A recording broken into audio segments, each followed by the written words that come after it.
Galera, beleza?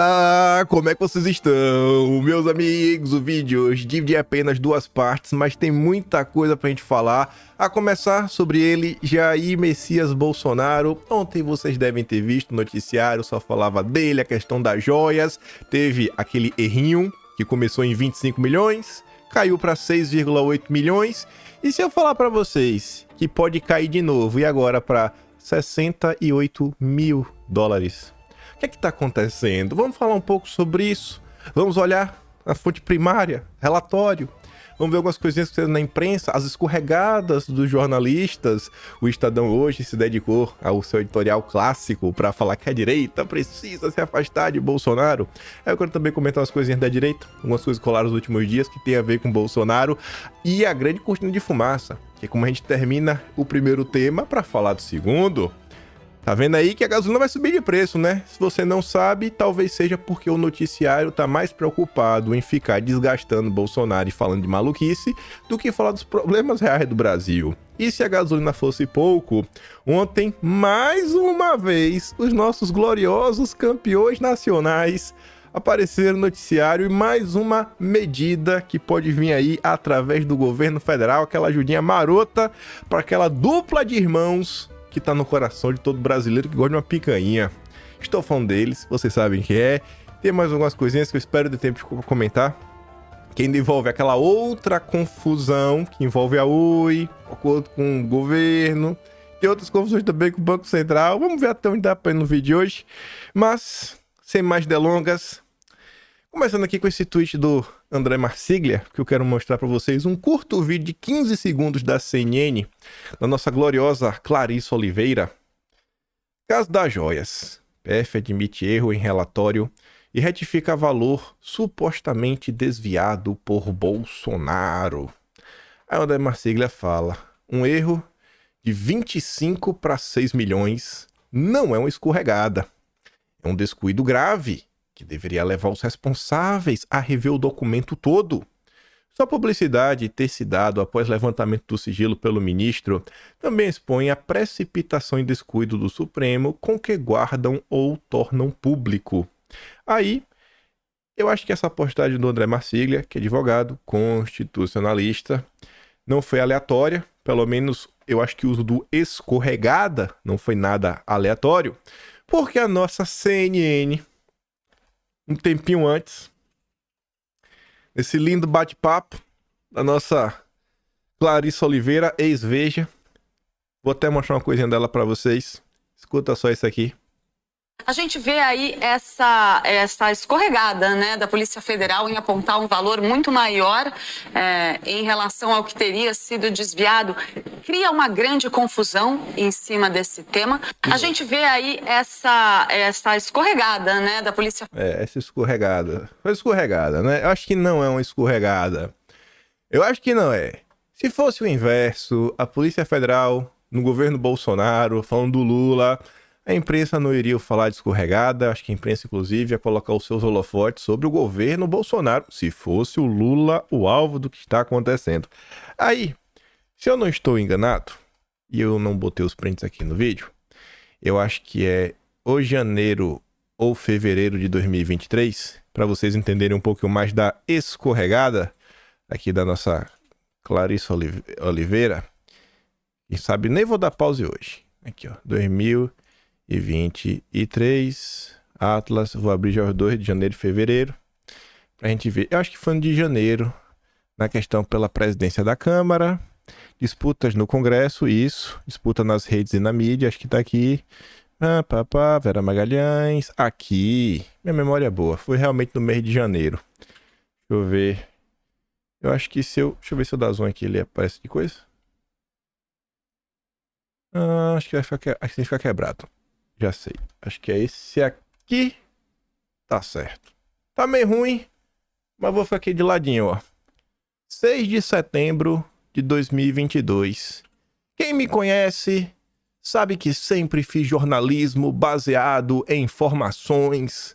Apuro, tenho fontes em todos os partidos, tenho opinião. Ela realmente tem opinião, né? A opinião dela é que a polícia escorregou. Claro que só vem de maneira transparente e no espaço adequado. Nunca de maneira agressiva e desrespeitosa. Obrigado, Bolsonaro. Fico lisonjeada. Deu piti porque foi bloqueada. Porque eu comentei da Clarissa Oliveira. A nota anterior. O trunfo de Rogério Marinho para tentar virar votos de última hora. A Clarissa usou o seu espaço que ela tinha na Veja, antes de ir para a CNN, para inventar maluquice, para querer falar que Rogério Marinho usava como trunfo Aqui, ó. Vou até ler. Aqui vemos uma típica nota que tenta interferir no resultado da eleição. Ao longo da matéria, a jornalista da Veja afirma que Marinho pretendia partir para cima da cúpula do Poder Judiciário caso vencesse a eleição. E, conforme a gente já tinha relatado no Atlas e ocorreu no mês de janeiro, o senador deixou claro que essas pautas não fariam parte de suas futuras ações caso fosse eleito presidente do Senado. Mas, de nada adiantou para que a então jornalista, quando você se pergunta por que alguém soltaria uma nota assim, basta olhar para a imagem abaixo e você encontra a resposta. Essa é a jornalista do escorregão. Você tá entendendo? É por isso que eu digo, quando você vai analisar a imprensa, você tem que saber quem são os envolvidos. De onde ele surgiu, onde ele trabalhou. Eu tenho um amigo que tem uma frase que ele fala o seguinte: jabuti não sobe em árvore. Leia tudo. A manchete, subtítulo, data, horário, veículo. Conhece as pessoas. Essa é a nossa gloriosa Clarissa. E o Irajá ali também era Veja. Cuidava do radar econômico. Não sei porque foi pra CNN, né? Enfim. Fico só observando os movimentos. Eles mudam de veículos, mas continuam os mesmos militantes. Aí Bolsonaro também comentou sobre esse caso. Polícia Federal admite erro e diz que desvio de Bolsonaro em joias foi de 6,8 milhões, não de 25. Aí Bolsonaro fala: aguardemos muitas outras correções. A última será aquela dizendo que todas as joias desviadas estão na Caixa Econômica Federal, no acervo ou na própria Polícia Federal, inclusive as ferramentas. Aguarda-se a PF se posicionar no caso Adélio. Quem foi o mandante? Uma dica: o delegado encarregado do inquérito é o atual diretor da inteligência. É engraçado, né? É o caso do roubo de joias que estão sob posse do governo, que o criminoso devolveu e que foi depois que o assunto entra em campo e o negócio era tão dúbio que o TCU precisou, né, passar uma linha no chão para falar o que é o que não é. Isso em março de 2020, mas tudo bem. Vamos lá. Eu nem queria comentar sobre esse caso, porque é uma chatice. É uma chatice ter que comentar sobre isso. É a mesma militância de sempre, o mesmo chororô da imprensa. Meu Deus do céu, velho. Sabe que você fala assim, cara, até que ponto a imprensa vai forçar nisso? Eu acho que tá num ponto que todo mundo já tomou sua posição. Quem tá a favor, quem tá contra. Eu acho que não tem mais ninguém de boca aberta no que tá acontecendo, mas como não dá pra deixar de lado, né? Porque injustiça é uma coisa que me incomoda e não tem ninguém que é mais injustiçado nesse Brasil, no campo da política, do que Bolsonaro. Estava eu passando pelo Twitter, já na madrugada de hoje, já tinha passado de meia-noite. O Cláudio Dantas usou a ferramenta nova lá, que você pode escrever artigos, e ele publicou um artigo muito interessante, fiquei até surpreso. Eu falei, mas nossa, o Cláudio Dantas postando isso? Já dou até os parabéns.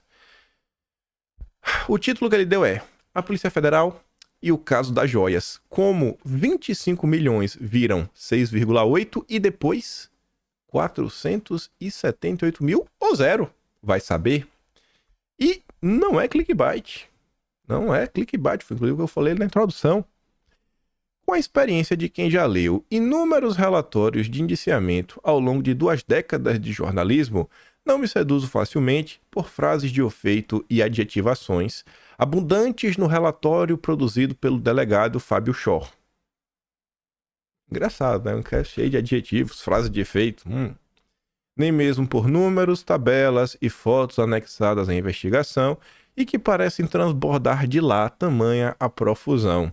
É preciso que todos esses elementos juntos façam sentido e corroborem a tese levantada, qual seja a de desvios de bens de alto valor patrimonial. Alto valor patrimonial. Eu acho que 25 milhões é o número que todo mundo concorda, rapaz, é um valor muito alto. 25 milhões é um valor muito alto. Acho que ninguém vai discordar disso. Mas vamos continuar. Ninguém duvide do empenho do Sr. Shor em cumprir a missão que lhe foi dada.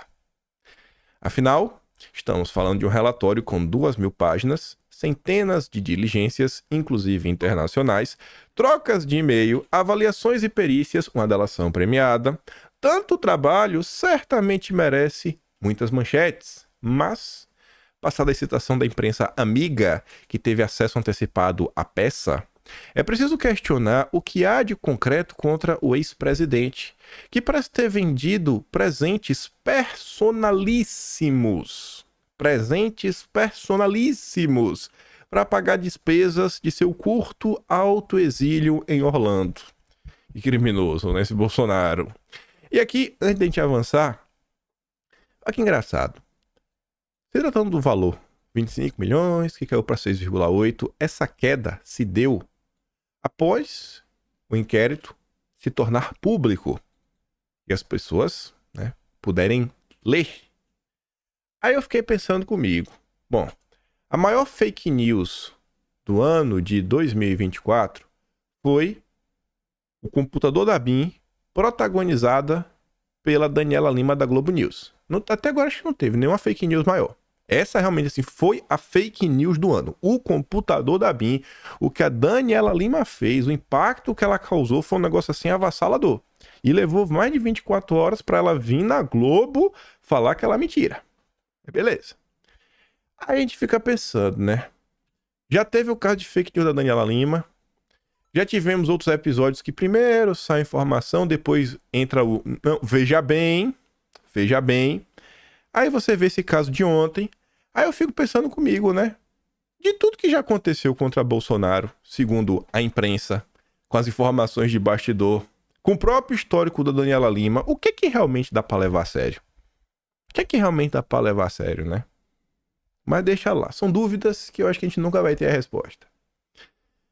Shor chega a cravar que os bens objeto dos atos de desvio e tentativa de desvio perpetrados pela associação criminosa com a finalidade de enriquecimento ilícito de Jair Bolsonaro somariam 4,5 milhões de dólares, ou 25,2 milhões no câmbio de 5,56 do dia 3 de julho. Rapaz, agora isso aqui é importante. Eu começo a achar que Lula fez o dólar subir só para conseguir colocar um valor mais alto para Bolsonaro. Pô, os 5,56 é quando o dólar tava lá em cima já, né? Graças ao Lula, a falta de comando no governo, do Haddad. Então, tô achando aí que tinha um a mais no radicalismo do Lula. Piadas à parte. Mas no mesmo documento, a cifra posteriormente revisada para cerca de 1/4 do montante original, que é os 6,8 milhões, todo mundo viu. Segundo o relatório de Shor, os valores de cada item foram estimados cuidadosamente pela perícia, mas se tratam de meras estimativas quando consideramos, por exemplo, os itens efetivamente vendidos. Essas cifras caem ainda mais. De novo, quando consideramos apenas os itens que foram vendidos, essa cifra cai ainda mais. Aí o Dantas colocou a imagem da tabela, que está no inquérito. Vocês veem ali o laudo, né, que está estimando o valor do item. Ali o item na última valor do item na última coluna, o item na segunda coluna. E tem uma coisa que você já salta aos olhos nesse momento, que é a partir daqui, ó, laudo pericial 1429, ó, joias femininas retidas pela Receita, retidas pela Receita, retidas pela Receita, retidas pela Receita, retido pela Receita. Se está retido pela Receita, eu acho que Bolsonaro não pôde vender. E quando você olha, né, o valor 187 mil, 30, 126, 600, você vê que os itens de maior valor foi o que ficaram na Receita, que Bolsonaro nem chegou a tocar. Aí que o Cláudio Dantas disse. Segundo o próprio relatório da Polícia Federal, a Precision Watches Incorporated pagou pelo Rolex Day-Date e pelo Patek Philippe de Bolsonaro um total de 68 mil dólares. Os 25 milhões, que é o para 6,8, já estão agora em 68 mil dólares. Já a Seybold Jewelry desembolsou pelo kit ouro branco exatos 18 mil dólares. Na prática, os assessores do ex-presidente amealharam ao todo apenas 68 mil dólares, ou R$478.160. Não se trata naturalmente de uma soma desprezível, mas está longe de se adequar à tese de desvios de bens de alto valor patrimonial. Talvez por isso, Shaw evite mencioná-la com destaque merecido em suas contundentes conclusões. E aí o Cláudio Dantas coloca aqui, ó, pedaço do relatório. A empresa encaminhou o recibo de compra dos relógios Rolex Day-Date 39mm, Peelmaster e Calatrava Pilot Travel Time. O documento discrimina o valor de compra de cada relógio. A Precision Watches comprou o relógio Rolex pelo valor de $33 mil e o relógio Patek Philippe pelo valor de $35 mil, confirmando que Bolsonaro auferiu ilicitamente com a venda dos relógios o total de $68 mil. O valor das vendas dos relógios que depois foram devolvidos, assim que houve os questionamentos, $68 mil. Então isso é meio complicado, né? Pô, bem, o outro tava na receita, retido na receita, já bota no pacote, já bota o preço lá em cima, enriquecimento ilícito, itens personalíssimos, um campo assim bem aberto. Diante do baixo valor e considerando que todos os itens foram recuperados e devolvidos à União, resta evidente o exagero da Polícia Federal ao tentar enquadrar criminalmente Bolsonaro. Se o ex-presidente resolveu vender seus presentes em vez de dispô-los para uso pessoal, como fez Lula, por que a abordagem de infração administrativa adotada no caso do Lula está sendo substituída por acusações de peculato, lavagem de dinheiro e associação criminosa? Por que, né, Dantas? Por que, Dantas? Por quê? Você que tem que saber, Dantas.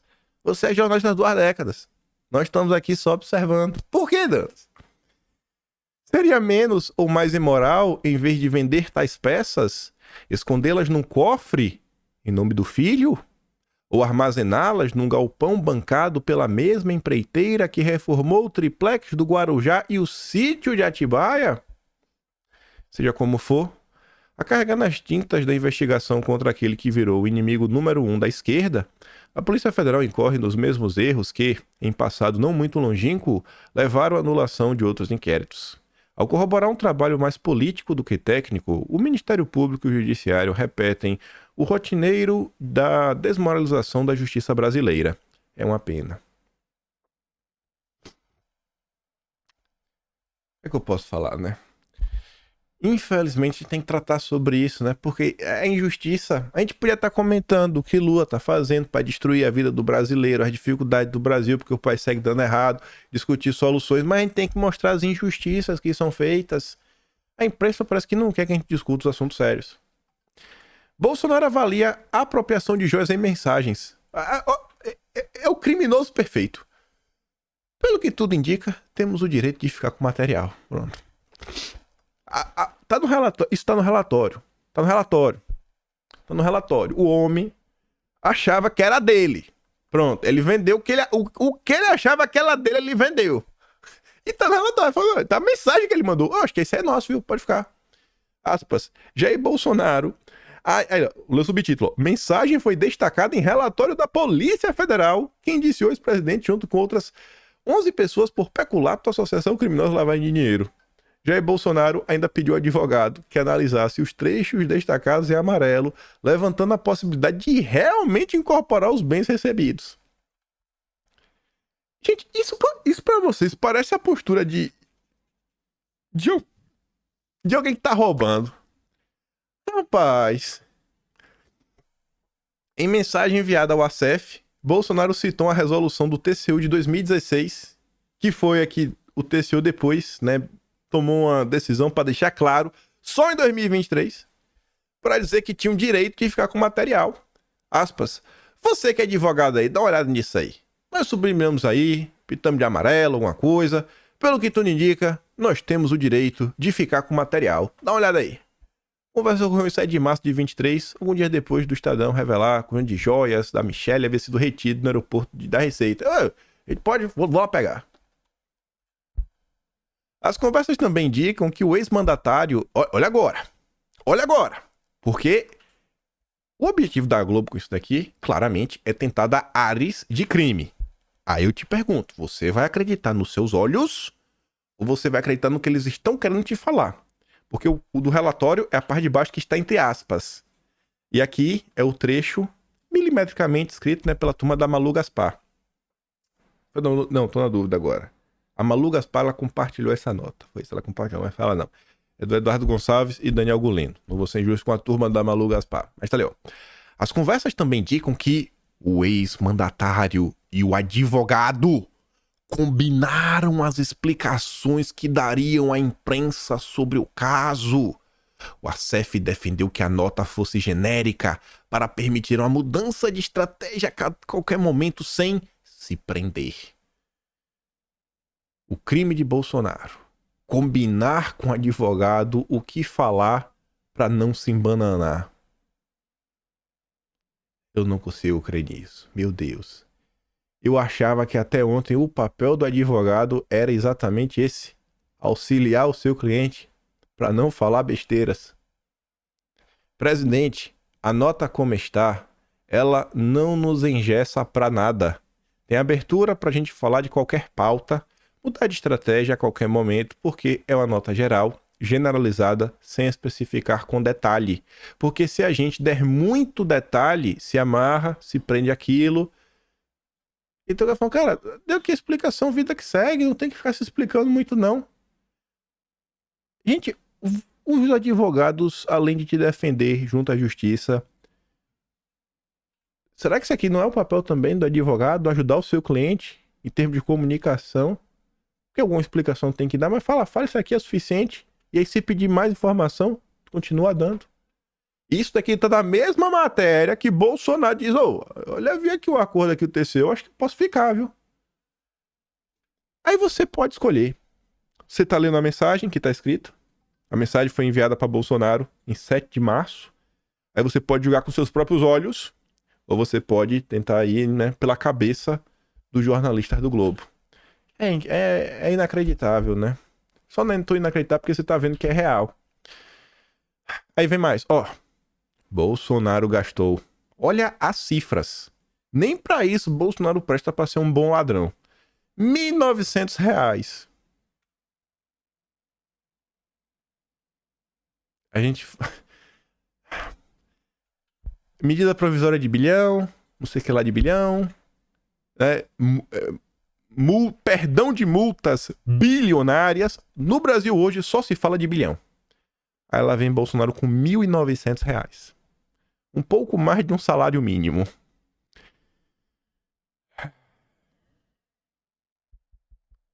Aí Bolsonaro diz, né? Gasto em casa lotérica. Quando acumula um alto valor na Mega Sena, costumo fazer uma fezinha. Geralmente são jogos de 5, né? 6 dezenas ou 35, 7 dezenas. Acumulando, repito, os jogos, foi isso que aconteceu em abril de 2023. A Polícia Federal foi para cima da pessoa que eu havia repassado R$1.900 via Pix, sem saber que era o dono da lotérica. Os 1.900 são múltiplos dos valores desses jogos. Polícia Federal continua investigando meus Pix. Certamente encontrarão um repasse de 100 mil, entre outros, de valor menor. Só espero que preservem o nome das beneficiárias por questão humanitária. Jair Bolsonaro. Pega essa matéria, senta com uma pessoa assim do lado e fala assim, cara, tu não gosta de Bolsonaro, mas de coração. Tu não acha que tem algo estranho quando a imprensa para falar de um gasto de R$1.900 numa lotérica? Tu não acha que tem nada estranho acontecendo? Tu realmente acha que não tem nada estranho? Nada estranho. Eu entendo falar que o advogado não deveria auxiliar o seu cliente, né? O advogado deveria incriminá-lo, né? O advogado do diabo, né? Deve ser isso aí, né? Eu entendo que você não quer entender o fato que todas as joias foram devolvidas, o tema era aberto, genérico, o que foi vendido foi $68 mil. Eu entendo isso. Mas, irmão, tu realmente vai ficar pegando no pé de R$1.900? É isso que se tornou o Brasil? Indiciado no caso das joias, Bolsonaro será julgado por alegar fraude nas eleições de 2018. O caso é resultado de uma ação movida pelo Movimento Livres em 2021. O Movimento Livres é um movimento liberal. Aí, né? Parabéns aos liberais. Parabéns aos liberais. Vocês realmente, todo dia, provam. E olha que os liberais se esforçam para mostrar para as pessoas que eles não estão na direita, mas a direita quer porque quer que os liberais sejam de direita. Mas tudo bem. Aí, olha, pra você entender a minha tristeza. Tanta coisa acontecendo no Brasil, tanta coisa interessante para falar. E a gente tem que ficar mostrando as injustiças que são feitas contra Bolsonaro. Porque se depender da imprensa, é só porrada, dia sim, dia também. Na imprensa escrita, você ainda acha essas matérias. Você pontua uma coisa aqui, pontua uma coisa acolá. E na TV? E o William Bonner? Alguém vai dar espaço para Bolsonaro contar a versão dele ao vivo? Sem corte? Duvido. Ninguém vai dar. A Globo não vai dar. Aí ontem, eu nem ia nem ter tempo também. Não ia ter tempo suficiente, porque isso aqui eu já senti que precisa de um tempinho a mais. Ontem eu tava passando pelo Twitter. Aí tu me diz, né? O quão mais interessante não seria falar sobre isso ao invés de falar de Bolsonaro? A raiva que a Globo me dá. Tava passando no Twitter ontem. A Erika fez uma thread. Não vou falar como é que a thread começa. Lá pras tantas da thread, ela posta esse cara. Na hora que eu li isso daqui, eu falei, meu Deus, eu achei o elo perdido. Augusto Trajano de Azevedo Antunes. Com a ICOME, Indústria e Comércio de Minérios, na década de 70, era sócio da Bentley Steel e da Hana Mining. Amigo do banqueiro David Rockefeller. Mas peraí, a Hana Mining, do Dulles. Que o Dulles veio pro Brasil, que a gente fez aquele dossiê. Dulles, que o pai dele era um homem do alto escalão dos Rockefeller, e que foi secretário de Estado, que o tio da CIA fundou em 61 junto com Antônio Galotti o IPS, que trabalhou junto com o embate do Ivan Haslocker, que levou o Dulles para passear em Brasília e criar confusão, que a gente comentou ali no contexto de 64. Um dos principais conspiradores contra o Jango, participando ativamente das articulações que culminaram no golpe. Em 73, promoveu um encontro em seu apartamento na Vieira Solto, entre Golbery e Júlio de Mesquita Neto. Os Mesquitinhas, buscando amenizar as relações entre a ditadura e a imprensa. Falei, mas rapaz, juntou os Mesquita, juntou o Dulles, junta os Rockefeller, junta o Ibad, Ivan Hasloca, toda a história. Falei, tenho que ir atrás disso. Já fui atrás. Já achei até dossiê na Biblioteca Nacional sobre o IBRAM, né, Instituto Brasileiro de Mineração. Tava olhando lá o conselho, além de estar o nosso Trajano, também tá os Moreira Salles. Eu falei, ih, rapaz, certeza que tem. A gente pode estar falando sobre isso, tentar entender a história do Brasil, mas é tanta mentira, é tanto ódio por parte da imprensa. Quem tem que defender Bolsonaro, né? Não tem pra onde correr. Ou a imprensa miserável. Aí vem o Estadão de manhã, seu clássico editorial. A direita democrática precisa negar Bolsonaro. E aí eu pergunto até quando a direita vai ficar nesse papinho. Ai, os liberais não querem vocês. Eles estão falando isso dia sim, dia também. Sabe? Vida que segue, gente. Aí o Estadão começa, ó. O CIPEC exibiu tudo aquilo que se espera de uma versão tropical da cúpula da extrema-direita global. Ofensas a figuras da esquerda e a jornalistas, denúncias sobre a suposta perseguição judicial enfrentada por Bolsonaro e defesa da liberdade de expressão para desacreditar o sistema. O mais relevante, contudo, é a confirmação da liderança em conteste de Bolsonaro. Apesar da inelegibilidade, Bolsonaro continua a ser a maior força política e, portanto, o maior cabo eleitoral dos extremistas da direita. A dor do Estadão escrevendo isso, né? É incontestável. O homem é o líder. Segue o líder, irmão. Segue o líder. Aos bolsonaristas, importa menos a condenação por irregularidades cometidas em 2022 e mais sua capacidade de mobilizar aliados e atrair eleitores. Condenação de Bolsonaro. Se reunir com embaixadores. Outra condenação. Tá com o Luciano Hang do lado dele. Ele tá vestido de um terno amarelo. Meu Deus, abuso de poder político econômico. Uau, é um miserável esse Bolsonaro, né? Aí quer comparar com o Lula. Com o Lula da Silva em 2018, na época preso pela Lava Jato. É totalmente igual. Reunião com embaixadores. Lula. Vocês lembram do caso do Lula, né? Mas tudo bem. Aí diz, né? Chega a se apostar na candidatura de Bolsonaro em 26. Pelo que se viu no CIPEC, essa extrema-direita está preparada para fazer barulho, tentar gerar instabilidade institucional ou ganhar as eleições. Ou as três coisas somadas, sim, a gente vai ganhar, a gente tá de volta em 27. Reconhecida a musculatura política do ex-presidente, é o momento de separar o joio do trigo. Há Bolsonaro e o bolsonarismo num lado e a direita democrática no outro. Irmão, se o Estadão tá fazendo essa divisão, eu prefiro... Pode me chamar de bolsonarista. Não sou direita, não. Não sou direita, não. Pode chamar de bolsonarista. Eu me recuso a ficar do lado do Estadão. Pode me chamar de bolsonarista. Porque lado de golpista se chama família Mesquita. Deu golpe em 1889. Deram um golpe, tentou, falhou em 32. Celebra até hoje, né? 9 de julho. Fracassaram. Deu golpe de novo em 64, sendo que ele vinha trabalhando desde 62. O entreguista miserável foi nos Estados Unidos e falou: não interfere, ele falou: vai fazer isso, vai fazer aquilo, outro. E tão arrogante que é, no dia 14 de abril de 64, o Júlio de Mesquita Filho escreveu a nota na página 144 do Jornal da Tarde, contando o que ele fazia desde 20 de janeiro de 62. Golpista, antidemocrata, são os mesquitas. Eles são os golpistas. Então, se eles estão do lado da democracia, eu prefiro estar do lado do bolsonarismo. Pode botar aí. Não tem... que tem uma galera que diz, não sou bolsonarista, né? Eu não concordo com tudo que o Bolsonaro disse. Pode botar, tô nem aí, cara. Tô cagando pra imprensa. São água e óleo. O bolsonarismo é a mais perfeita tradução de um extremismo destrutivo, só capaz de prosperar num ambiente de conflagração permanente, de negação dos padrões civilizados, de convivência entre interesses sociais e divergentes. A direita tradicional é democrática. Por quê? Porque se sustenta nas ideias liberais e republicanas e sabe respeitar as instituições e as regras da democracia.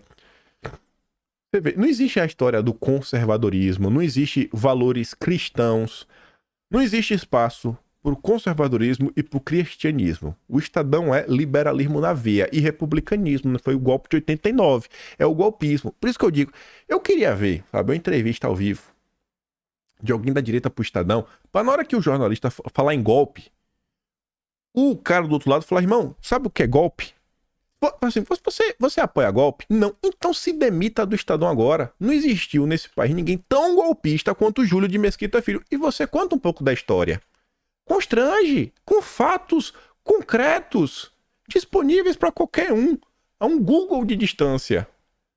Eu queria muito ver uma dessa viva e os jornalistas assim, ó, que a maior parte não sabe nem o que é. Quando teve a comemoração de 64, né? A comemoração não, né? A gritaria de 64, o Estadão tentou até comemorar, falando dos democratas que lutaram contra o golpe. Aí eu fiz um tweet, marquei o Marcelo Godoy, que é aquele que falava o que estava acontecendo contra o Felipe Martins e ficou calado. Aí eu falei da família Mesquita, o Marcelo Godoy depois escreveu uma nota gigantesca pra não, que a minha família Mesquita, né? Até falavam que ele fazia isso, mas o Júlio foi traído, os interesses deles eram nobres. Aí ele falou: não, mas você tem que entender o contexto da época, você tem que entender o contexto. Beleza, golpista? Beleza, golpista? Eis a enorme missão a ser cumprida por outros nomes da direita. Aí coloca o Caiado, Ratinho Júnior, Tarcísio, os três principais candidatos a herdar o capital político de Bolsonaro.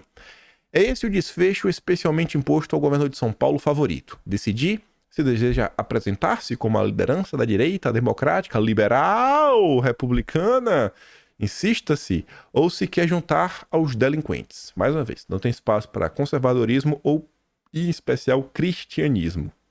É um dilema similar ao do Partido Republicano dos Estados Unidos. Em tese, um partido existe para diluir ambições pessoais e valorizar causas. Hoje, os republicanos só têm uma causa, a que o Trump definir. O presidente do partido de Bolsonaro, Valdemar, disse o mesmo sobre Bolsonaro, nada mais antidemocrático. Não quer ser vista como parte do gangsterismo disfarçado de movimento político chamado bolsonarismo, a direita precisa negar Bolsonaro. Boa sorte. Eu não. É uma equação eleitoralmente difícil, não sou político. Tô cagando. Mas ou é isto, ou então é mergulhar no abismo moral e político que o bolsonarismo representa. Para tanto, a direita democrática pode e deve galvanizar o espírito do antipetismo ou do desencanto de quem está farto dos rumos tomados pelo lulopetismo e sua promessa não cumprida de pacificar o Brasil. Mas antes de mirar o PT, convém se descontaminar do que há de mais antidemocrático e incivilizado que este país produziu em sua história. Mais. Falou o golpistinha, o jornal dos golpistinhas. Devia estar no dicionário. Família Mesquita lá, do golpistas. Eu queria estar. Pelo amor de Deus, viu? Absurdo isso aqui. Absurdo. A cara de pau. Sem igual. E é o que eu digo pra vocês. Você fica aí nesse papo aí de antipetismo. O inimigo do meu inimigo é meu amigo, não sei o que, divide a direita, é uma de união, objetivo em comum. Não existe objetivo em comum, deixa de ser trouxa. No máximo, essa galera vai utilizar, instrumentalizar o bolsonarismo para derrubar o Lula e eles voltarem ao poder. Eles jamais vão derrubar o Lula sabendo que existe a possibilidade do poder cair na mão dos conservadores. Não se enganem. Não se enganem. Aí só para falar de outro assunto, de volta a Clarissa. Clarissa ontem entrevistou Eduardo Bolsonaro. Eu não vou dar play na fala meio longa do tamanho do vídeo, quero falar outras coisas, mas eu mando lá no Telegram a fala do Eduardo, ele fala sobre alguns pontos, fala sobre a questão até do príncipe da Arábia Saudita, e eu quis colocar isso daqui para quê, né? Porque da mesma forma que a gente critica a imprensa, a gente tem que ter um pouco, né, de autocrítica. Vamos falar assim. Por quê? Matéria da CNN, do domingo. Muita gente compartilhou isso daqui no Twitter de uma forma que eu discordo. O pessoal falou, é isso mesmo, tá achando o quê? Tá achando casa da mãe Joana? Aqui não passarão. Repórter da CNN é hostilizada em evento conservador em Santa Catarina. Tem um vídeo aí circulando nas redes sociais. Eu vi que o Fernão Lara Mesquita compartilhou falando, sendo lamentável.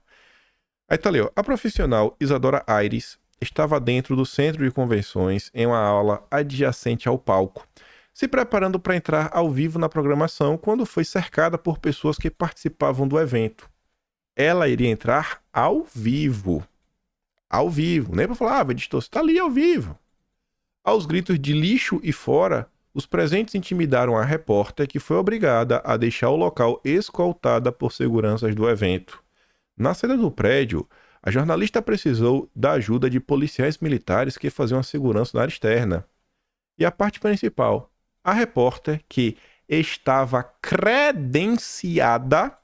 Você sabe o que é o credenciar? Ela estava credenciada e atendia a todas as exigências do evento, teve que ser retirada do local e levada para um local seguro.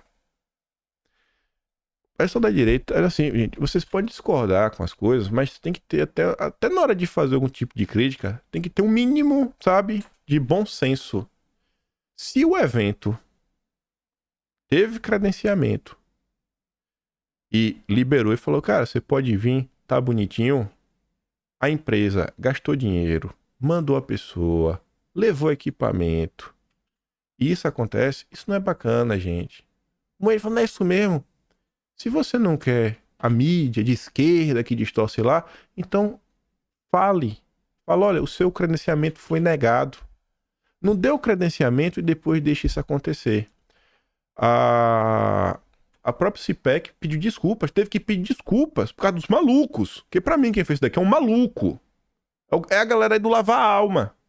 Em nota, a direção do CIPEC diz repudiar veementemente toda e qualquer forma de agressão aos profissionais da imprensa. É sempre por um bando de desmiolado que todo mundo acaba pagando o preço. Se ela tivesse ido lá de xereta, né, pra ficar falando mal, etc., é uma coisa. Ela foi credenciada. Ou seja, quando você credencia alguém, você tá testando assim, cara, você pode vir, você vai poder trabalhar. Eu estou te dando a permissão. Como é que você dá a permissão pra uma pessoa e a pessoa chegar lá e é hostilizada? E o pessoal na internet batendo palmas. Esse caminho aí eu acho que dá errado. Falando sobre o CIPEC, algumas reflexões. Esses dois tweets aí circularam relativamente bem no Twitter. O da Paula Marisa circulou mais como print. O pessoal bateu print e botou pra rodar. O da Janaína deram mais RTs, tanto que o alcance ali você vê, né? 171 mil visualizações. A Janaína Pascoal escreveu o seguinte: fiquem aí fazendo o encontrinho enquanto a esquerda avança. Pô, isso aqui é alguma crítica? Isso aqui vai levar a algum lugar? Tu quer me convencer que isso daqui é alguma coisa além do puro choro, só choro, de alguém que não foi convidada? Aí encontrinho, aí só encontrinho, aí isso, aquilo, outro. Não pode ter 2 dias. Um negócio de 2, não pode ter um encontro de 2 dias, é proibido. Uma coisa que se faz todo ano, não pode ter de 2 dias, porque a esquerda avança no final de semana. É pra fazer o quê no final de semana, Janaína Pascoal? Me diz aí, gente, o que é que deveria ser feito no final de semana? Porque pra mim isso aqui não parece uma crítica pertinente, só choro de internet. O da Paula Marisa, você pode até falar, dor de cotovelo, a Paula Marisa tá falando isso porque ela não foi. Eu até aceito quem fala isso. Mas quando tu compara o que a Paula Marisa tá questionando pro que a Janaína Pascoal está afirmando com um ponto final, numa pergunta, a Paula Marisa fala: quando sai o caderno de teses do CIPEC? Se você para e pensa em cima do tweet da Janaína Pascoal, ela tá falando que é do encontrinho. Ela tá falando que não precisa ter um encontro. Então o encontro nem existe. Já o tweet da Paula Marisa, ela tá fazendo uma cobrança de um próximo passo. Cara, beleza, teve um encontro, e aí, qual o resultado? Cadê a teses? Caderno de teses? Que isso tem muito na esquerda. Então, assim, é pelo menos alguma coisa que realmente somaria. É um próximo passo. Agora, só tem como ter um caderno de teses se existiu encontro. Mas a Janaína Pascoal acha que nem o encontro é suficiente. É um negocinho que eu vejo na internet que eu falo, o que acontece com as pessoas? É o puro ressentimento. Janaína Pascoal é o puro rancor e ressentimento em pessoa.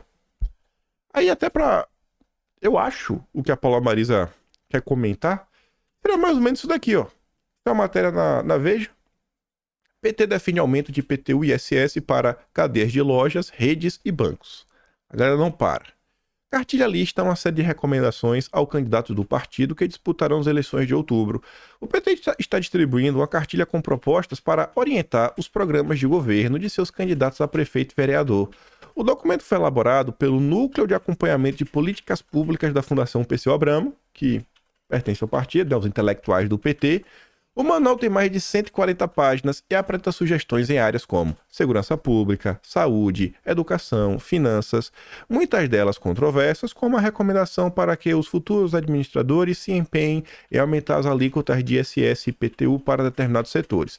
Eis os principais pontos. Tem até mais, eu coloquei alguns, a outra é mais longa.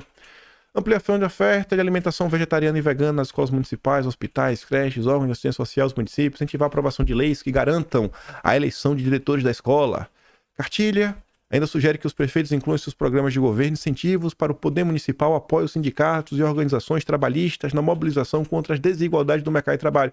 Aí tá lá, olha, vamos tentar trabalhar em conjunto por essas medidas. Beleza, pelo menos isso. Agora, óbvio, isso aqui só existe porque teve um evento. Mas a Janaína Pascoal, ela não quer que exista nenhum evento. Eu entendo quem critica a Paula Marisa, mas o que a Janaína Pascoal tá falando é um negócio sem pé nem cabeça. Aí falando do CIPEC, isso daqui não é um caderno de teses, né? Óbvio que não é, mas é uma proposta. É uma. Pô, não tinha nenhuma. Tem uma agora. É um avanço. Pô, melhor que zero. Felipe Barros está lá comentando na palestra dele sobre as ONGs. E eu gosto quando é assim, quando você comenta no assunto e você dá um direcionamento. O próximo passo. Qual é o próximo passo? Pô, temos aí, para combater esse problema que eu relatei aqui rapidinho em 15 minutos, o PL da Soberania Nacional. Pra gente começar a colocar um freio. Dar uma arrumada aí que tá muito ruim esse meio de campo. Essas ONGs que trabalham dia sim, dia também, para calar brasileiro, para acabar com nossa liberdade e para ajudar o Lula. E aí o Carlos Bolsonaro compartilhou o vídeo do Felipe, mostrando o que ele também pode colocar em pauta como vereador. Não vai passar porque não tem maioria, mas o vereador pode fazer isso. Proposta singular importante de se ganhar relevância para a soberania nacional. No dia 18 de abril de 2024, apresentei o projeto de lei 30.088, versando sobre matéria muito parecida no município do Rio de Janeiro, impedindo que as tais ONGs realizem convênios com o município, visto que claramente impõe através de recursos financeiros ideia que impedem a saúde da cidade e a possibilidade de evolução financeira da localidade. Admito que, atualmente, é impossível vencer a proposta, mas eventos como este, o CIPEC, e muitos outros são de fundamental importância para a direita crescer, agregando conteúdo e propostas para o bem-estar do país. Para ter um caderno de teste tem que ter um evento, Janaína Pascoal. Calma, filha.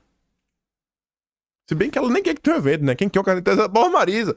A Janaína Pascoal, ela só acha que é perder tempo. Perde tempo. 2 dias, no final de semana, uma vez por ano. Não pode. Não pode. A Janaína Pascoal não deixa. Saiu a nota da mãe com a Bergamo ontem. Torço para que seja verdade. Bolsonaro e Pele vão lançar Michele, Flávio, Eduardo ao Senado. Carlos é cotado para disputar mesmo cargo por Santa Catarina ou Mato Grosso. Fala aqui, de acordo com parlamentares que têm amplo acesso a Bolsonaro, Carlos Bolsonaro pode também concorrer ao Senado, mas não pelo Rio, porque lá tem um Flávio, mas sim por estados como Santa Catarina e Mato Grosso, que são considerados os mais bolsonaristas do Brasil. Eu espero de coração que o Carlos, agora em 2026, dê o próximo passo, Carlos. Vá para Brasília, seja deputado federal ou Senado. Eu vejo as ponderações do Carlos, as colocações do Carlos. Eu acho que o Carlos seria um cara que somaria no debate público, sabe? Debate lá. E não é pra imitar pra cima de alguém, dar aquelas respostas na esquerda. Não, cara, mas pra levar realmente sim propostas, assuntos. Tá lá acompanhando. O cara é um cara que trabalha. Tá lá nas comissões, vendo o que tá acontecendo, relatando pro povo. Ele faz isso do Rio de Janeiro, ele mostra o que tá acontecendo lá nas redes dele, faz isso como deputado, pra servir de exemplo. Na hora que marcar 2 gols, o povo vai à loucura. Na hora que marcar o gol, com certeza vai ter um gostinho de vitória muito melhor do que qualquer lacrada, qualquer mitada.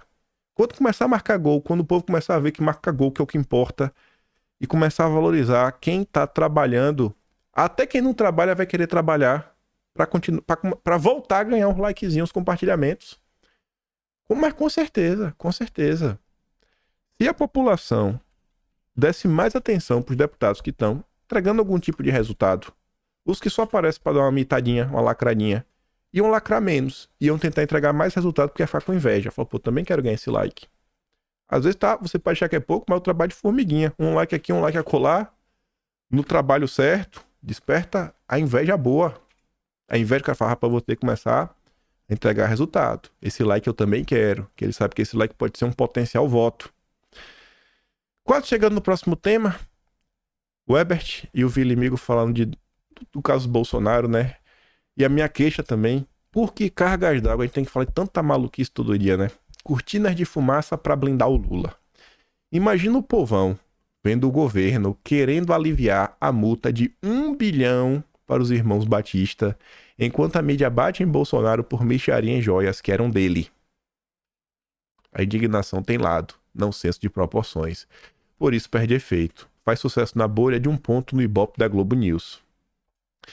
A gente vai falar sobre esse negócio aí dos irmãos Batista. Mas primeiro começar falando de Petrobras, pegando o gancho aqui. Ai, mas e o Bolsonaro? Ai, e as joias? Enquanto isso, reajuste da Petrobras deve ter impacto de até 0,21 ponto percentual na inflação.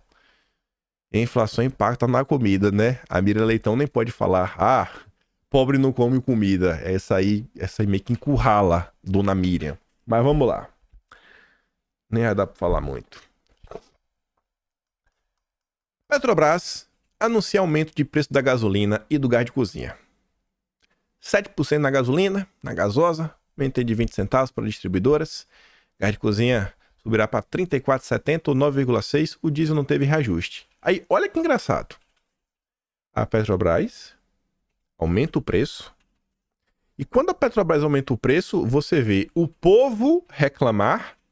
Você deve estar chateado, você vai pagar mais na gasolina. Enquanto o povo agoniza, as ações da Petrobras sobem. Quanto mais o povo sofre, mais o mercado fica feliz. Números. Números. Aí você pode estar se perguntando, mas rapaz, como assim? Como assim? Eu te explico. Vamos olhar aqui essa nota. Antes da Petrobras anunciar o aumento Dia 6 agora. Refinarias privadas estudam processar Petrobras por falta de reajuste em combustíveis. A Petrobras não estava tendo prejuízo não, viu, gente? A Petrobras, ela não estava tendo prejuízo. Ela estava lucrando menos. Ela não pode lucrar menos. Não pode lucrar menos. Tem que lucrar muito. Quando a Petrobras aumenta o preço, quando a Petrobras faz esse reajuste, significa que a Petrobras vai ganhar mais dinheiro, porque ela vai continuar vendendo a mesma quantidade de gasolina, a mesma quantidade de diesel, petróleo, o que seja, não vai baixar. Porque ninguém vai deixar de usar o carro, sabe? Então assim, a Petrobras vai ganhar mais dinheiro. É por isso que as ações estão valorizando. É por isso que o mercado fala tanto para você da paridade internacional de preço. E o mercado, ele não apresenta soluções. Ele não quer. Ele quer a gasolina lá em cima. Porque quanto mais cara, maior o lucro. E quanto maior o lucro, maiores são os dividendos. Aí você vê ali, ó, o presidente da Refina Brasil, Evarista Pinheiro, disse que a associação que responde por 20% da capacidade de refino no país estuda acionar a companhia com a alegação de que a estatal não repassa as variações internacionais do petróleo e do dólar aos preços dos combustíveis como gasolina e diesel. A ABICOM, a Associação dos Importadores, também vem constantemente se queixando da falta de reajustes da estatal. Para a ABICOM, isso inviabiliza a importação, podendo trazer riscos para o abastecimento. Há pouco mais de um ano, a Petrobras, na gestão de João Paulo Prats, alterou a política de preço da companhia com o fim da paridade com os preços internacionais. Em seu lugar, criou uma sistemática que leva em conta os custos de produção no Brasil. E que de boa, isso faz sentido. Agora sim, vamos pegar essa questão, sair ao mercado malvadão e tentar olhar por outro ângulo. Pensa o seguinte. Essa situação aqui você tem a Petrobras, as refinarias e os importadores. Os importadores vão para uma parte. Vamos olhar Petrobras e as refinarias. E aí para e pensa o seguinte. A Petrobras, ela não consegue produzir toda a gasolina que o Brasil precisa. Ela não consegue refinar toda essa gasolina. O que isso nos mostra é que precisamos investir em refino. O Brasil precisa investir. O problema é que com Lula, todo mundo fica daquele jeito, né? O passado é bem temeroso, mas o Brasil precisa ser autossuficiente no refino. Mas você tem essas outras empresas. Aí, qual é o ponto? A Petrobras, ela não passa o reajuste porque para ela extrair é um preço. O preço que a Petrobras gasta para extrair o petróleo não é o preço que o petróleo é vendido internacionalmente. É um preço muito menor. Só que a refinaria que compete com a Petrobras, ela está pagando o preço cheio lá de fora. Então, realmente, é pesado para essa refinaria competir com a Petrobras. Aí eu te pergunto, por que então a gente não discute um negócio que é totalmente possível, um sistema de cotas? Porque ali, o setor de refino, 20% está na mão deles. Então, vamos criar um sistema de cotas, até porque no Brasil, produtos químicos, ele já tem um controle, já funciona no Brasil esse controle de venda para isso, aquilo, outro. Você fala assim, cara, peraí, ó. Não precisa 20%? Então vamos fazer assim, ó. E a Petrobras não está calculando o preço dela? Vamos calcular aqui qual é o preço para a Petrobras continuar tendo lucro, não é para dar prejuízo. E a gente fala para a refinaria assim, ó, refinaria, se você quiser comprar o 20% que o Brasil precisa, a Petrobras te vende com valor diferenciado. Mas essa gasolina, ela tem que ser vendida no Brasil. E aí vai estar vendendo esse mesmo preço. Então, a Petrobras não vai impactar a refinaria privada. Porque a refinaria privada fala, não, eu posso comprar da Petrobras. Agora ela fala, pô, eu já peguei os 20% que o Brasil precisa e minha máquina tá parada e eu sei que eu posso exportar gasolina, aí, campeão. Tu compra gasolina de fora, tu paga em dólar, tu paga cotação de mercado, tu vai lá, produz e exporta. Vida que segue. Mas pro mercado nacional, gente, energia é igual à vida. Eu não tô brincando. Você pega um alimento, o que é que tá lá? Quantidade de calorias. Caloria é a unidade da física de energia. Quando você se move, você está gastando energia. Aí você come para você repor as suas energias. Luz, carros, máquinas, tudo depende de energia. Todo o processo do dia a dia depende de energia. Se você tem energia barata, você consegue produtos mais baratos. Mas ninguém quer discutir soluções reais. Ninguém. É só... Pô, e o meu dividendo, hein? Como o povo não tem uma frente, né, a frente do povo em Brasília, né, não existe lobby para pobre, só existe lobby para quem é rico, o povo sempre fica de fora. Soluções existem, isso daí é questão de refino. Se tratando de importadores, aí tem que pensar em outras soluções. Aí já começa a tornar um negócio mais complexo. Mas tem alguns caminhos para a gente começar a aliviar a coisa. Qual o objetivo? Para mim, eu quero que o povo pague pouco na gasolina. Se a Petrobras realmente segura e fica segurando, aí pra galera não vale a pena. Fala, não, se eu for comprar petróleo lá de fora para refinar e vender no Brasil, eu vou ter prejuízo ou eu não vou vender. Então, eu vou parar. E aí pode levar a um desabastecimento. Então tem que pensar em soluções reais. Mas ninguém quer. Ninguém quer porque o preço da ação da Petrobras subiu.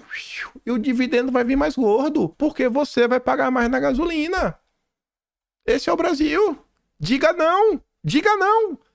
Olha, eu não quero mais ser uma colônia. O método Marina de sentar em cima da liberação de exploração do petróleo na foz do Amazonas é um complemento porque o Brasil não dá certo. Porque ninguém quer resolver nada. No governo, a certeza de que Marina vai sentar em cima dos pedidos da Petrobras para a exploração de petróleo na foz do Amazonas só aumenta a cada nova exigência do IBAMA, que, segundo integrantes do Palácio do Planalto, são feitas a conta-gotas justamente para adiar o máximo uma possível decisão. O exemplo que é normalmente dado é em relação ao pedido de construção pela Petrobras de uma base de atendimento à fauna que poderia ser afetada pela atividade exploratória. Tradução: criar uma clínica veterinária. A estatal instalou uma clínica dessas no centro de Belém. Tempo depois, foi pedido outro. Agora faz uma clínica veterinária no Iapoque. E aí reclama o integrante do governo. Rapaz, se o IBAMA quer 15 centros, a Petrobras topa. Mas vamos pedir um a cada ano? Fala logo aí, irmão, o que você quer que a gente faz? Lula tá sabotando o Brasil. Esse daqui é um dos principais pontos sendo tratados. Lula é crime de lesa pátria o que está sendo feito. Isso aqui é crime de lesa pátria. É impedir o Brasil de se desenvolver. A Guiana pode, o Brasil não pode. Gente, isso daqui está a uma canetada do Lula de ser resolvido. Uma canetada. Tira a Marina, bota o careca cabeludo para correr e pronto. Bota alguém com o mínimo de coerência. Mas ninguém quer resolver nada no Brasil. Aí fica ruim, né?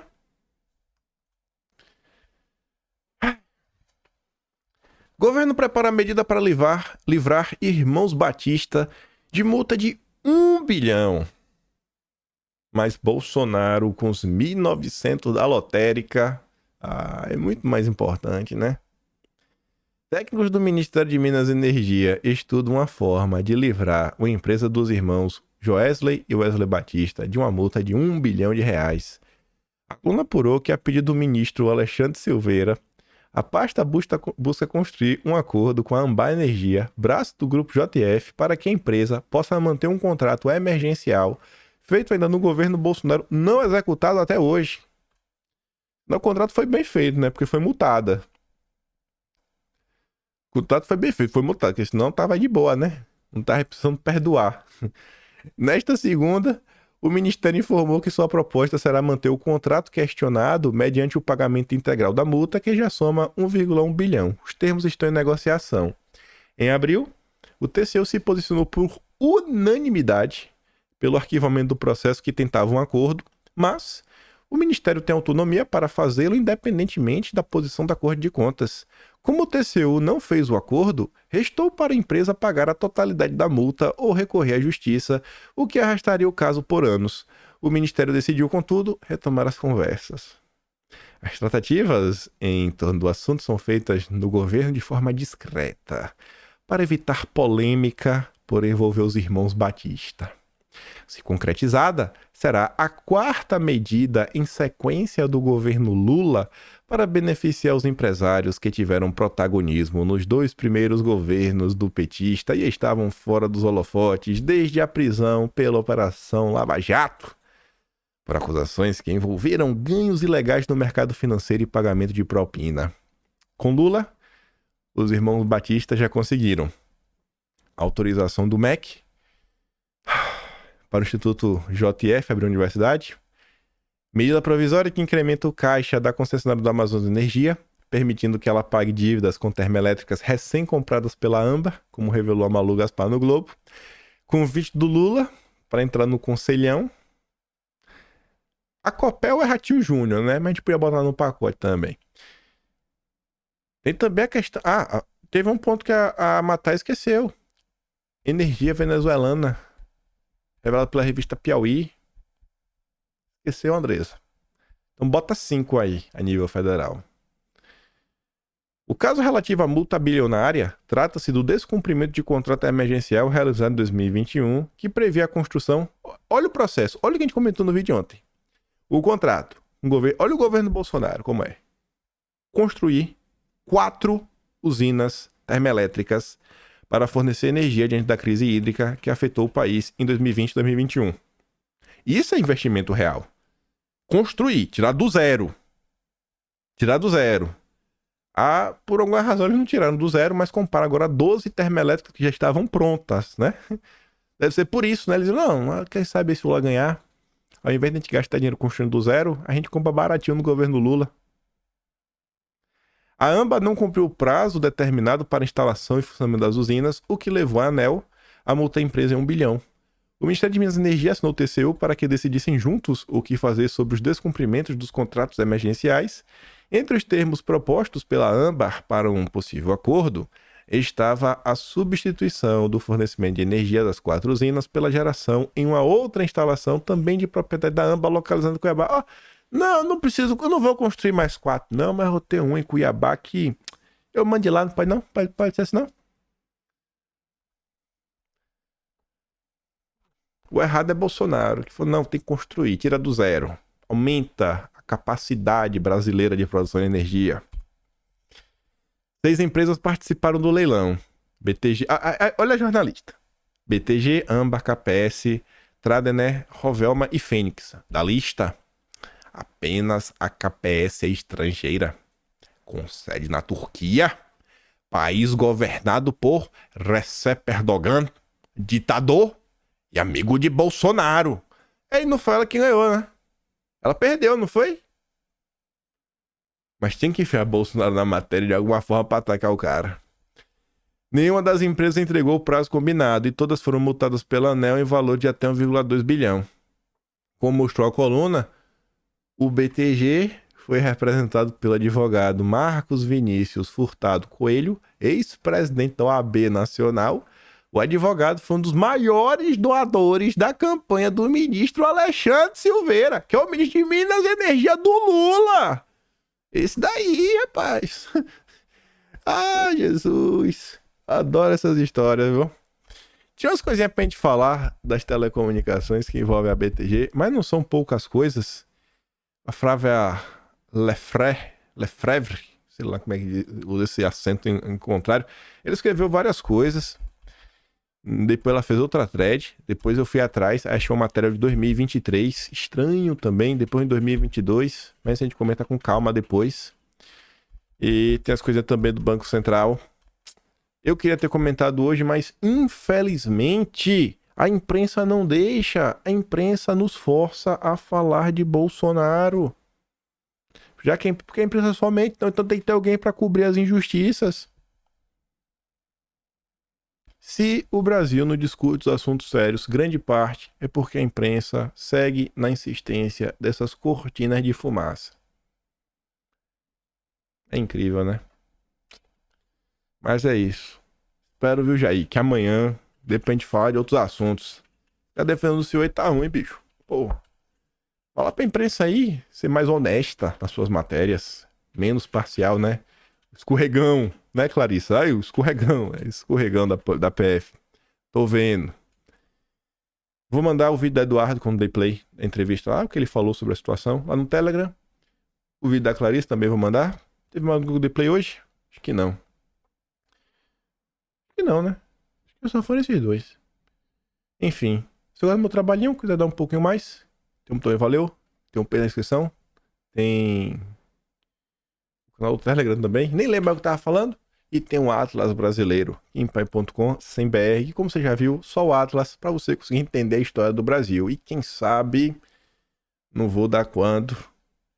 Mas com certeza a gente vai ter que falar daquele cara lá atrás, viu? Da Érica, o Trajano. Que aparece aí no contexto das confusões do Dulles e dos golpistas. Né? O Júlio de Mesquita Firme. Tem que falar sobre isso em algum momento. Cheiro de dossiê histórico. Mas por hora é isso. Fico por aqui. Deixa aquele grande beijo e abraço. Hoje tô meio cansado, tô a garganta doendo. Tô meio doente. Mas também firme e forte. Nossa, falei muito nos últimos 3 dias. Espero que amanhã estejamos a 100%. Falou, fui!